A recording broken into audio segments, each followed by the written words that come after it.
Arctic Sun by Jean Craighead George.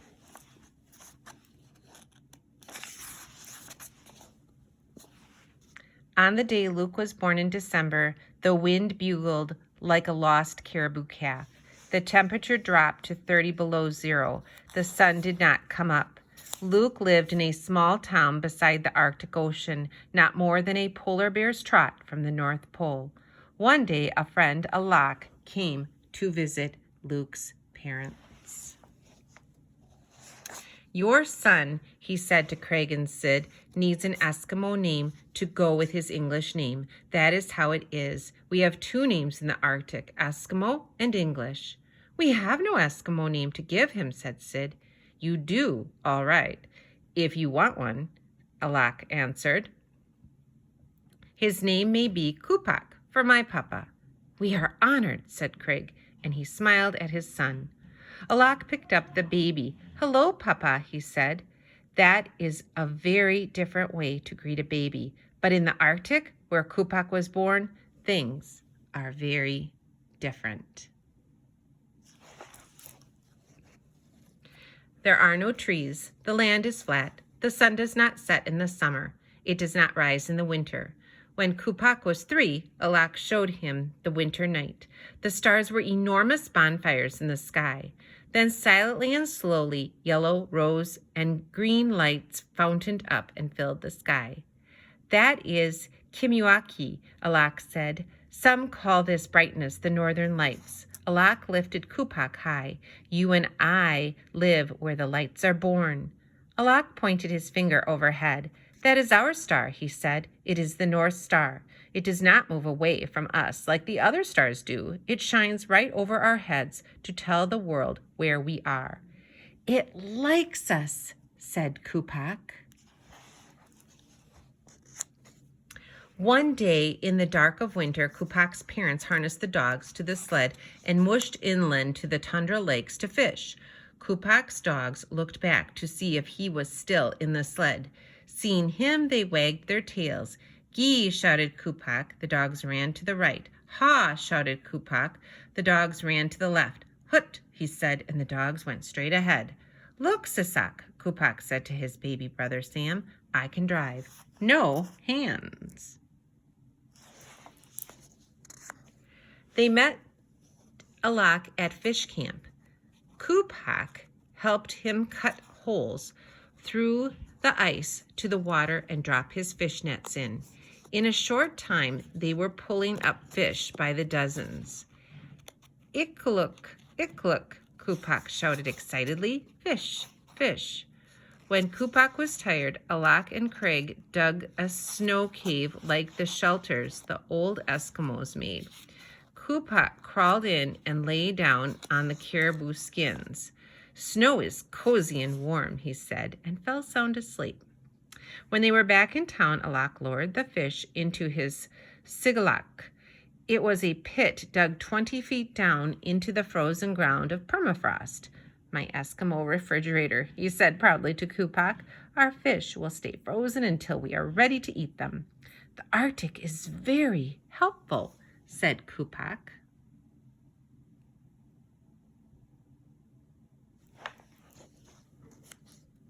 When Kupak was 5, hungry polar bears came to town. On Halloween night, Kupak and his friends went trick-or-treating. His father and Aloud went out with the children carrying their guns to warn off the bears. One came too close.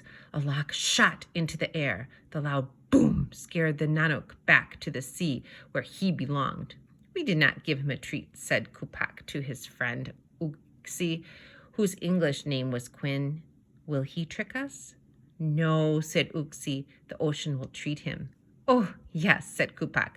It will treat him with seal. Yum, yum.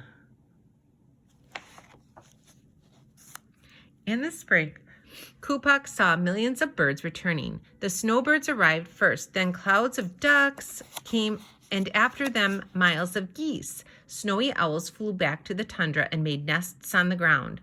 On May the 10th, the sun stayed up all night. The long Arctic day began. Kupak and his friends ate when they were hungry. They slept in the sunlight and they played in the sunlight. The sea ice cracked, moved, and spread apart. Open water shone blue in the river-like cracks. Up these leads came the whales. They breathed out spouts of mist, breathed in air, dove deep, and swam north to the Beaufort Sea. Good times are here, Alak said to Kupak. It is the time to go whaling. When Kupak was 6, Alak took him to whale camp, far out on the sea ice.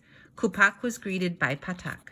Welcome, Grandpapa, she said and chuckled. If you have my grandfather's name, that makes you my grandfather. Kupak and Patak were given jobs to do. They melted ice to drink and helped keep the camp clean. They were told to listen to the elders to avoid danger on the moving sea ice. Alak harpooned a whale. The villagers came out to help him pull it up on the ice with ropes. It weighed 45 tons. Alak apologized to the whale for killing it, then thanked it for giving life to the Inupiat Eskimos.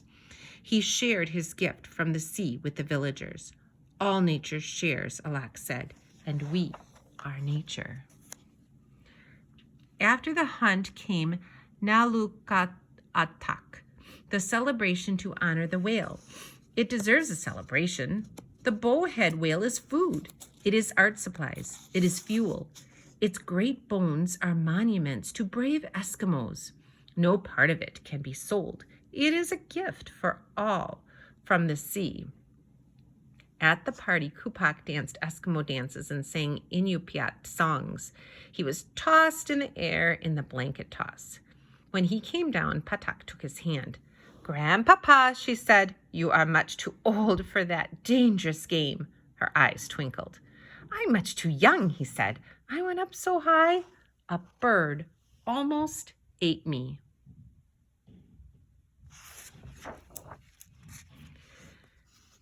When the sun set on August the 3rd, Kupak slept in the darkness for the first time in 3 months. Summer was over. The nights grew longer and longer. The air cooled, the sea foam froze, the blue-green ocean was freckled with ice floes. On them rode magnificent walruses going south to warmer seas. The Ivaku looks very serious, said Kupak to Alak. They are telling us winter is coming, Alak said, and winter is very serious. One morning, Kupak put on his thermal underwear, pants, wind pants, warm shirt, sweater, parka, mittens, hat, scarf, face mask, and his insulated boots. He climbed onto the school bus in the dark.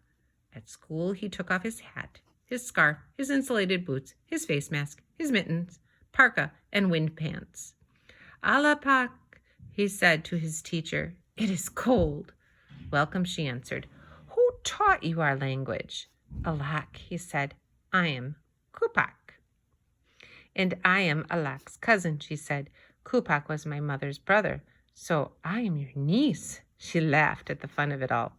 They hugged like good family members. After school, Kupak, Uksi, and Patak slid down snow mountains thrown up by the big road plows. They raced in one-dog sleds. They fell off and jumped back on. They made snow caves. When they were cold, they played Eskimo games like the 1-foot-high kick and the seal walk. Soon they were warm, although their breath froze into snow mist. Sid came out of the house with Sisak in her woman's parka. She passed out snacks to the hungry children.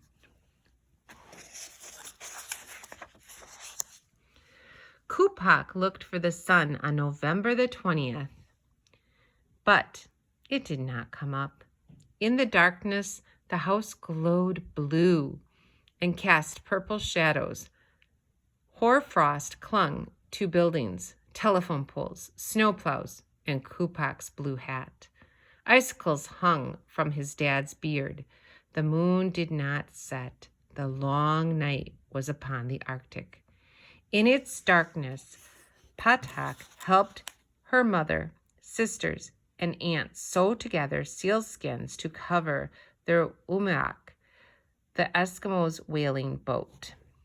Kupak watched Alak mend the boat's wooden frame. He listened to stories of how Kupak, his namesake, had rescued hunters being carried out to sea on ice floes.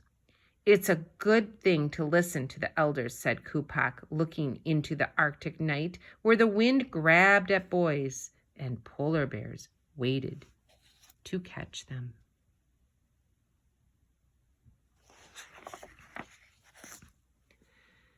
After 2 months of darkness, blizzards, and sub-zero cold, on January the 23rd, Kupak and his classmates wrote, "Welcome back, sun. The long night has ended." The children held up their hands and let the sunlight in through their fingertips. They sang an ancient Eskimo song. I, there's only one great thing, the only thing to live and see the great day that dawns and the light that fills the world. Although the Arctic is different, the dawn is the same to all people. It is the light that fills the world. I, sang Kupak. I, welcome, sun, welcome.